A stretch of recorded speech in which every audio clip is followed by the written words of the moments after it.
We have reached the end of our study on the Treasure Principle book, so I just want to give you a couple reminders about some of the things that we have talked about throughout this series. In the last chapter of the book, Randy kind of summarizes on one page several of the keys that he has mentioned throughout, so I'm just going to read some of those to you as reminders. So he says, God owns everything and I'm His money manager. He says, my heart will always go where I put God's money.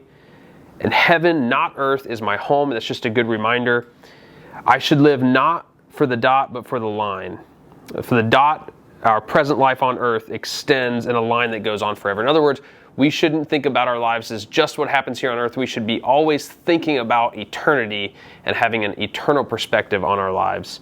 He says giving is the only antidote to materialism, and we talked about that in terms of how do we try to rid ourselves of the constant desires to have more and more and more. Well, one of the best ways we can do that is by giving things away and being generous with what we have.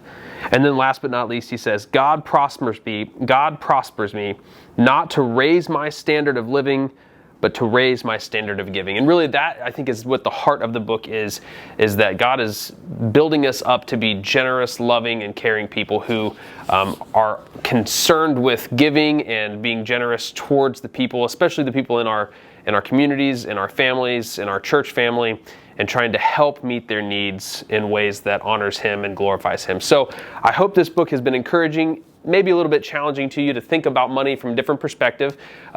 Just a reminder, we have some copies of this here available at the church, and you can also go to Right Now Media and watch the whole series by Randy himself in a multi-part series where he will walk through all of the different steps of the Treasure Principle. Well, until the next class, I hope that this one has been helpful to you, and I pray that you'll learn something from it.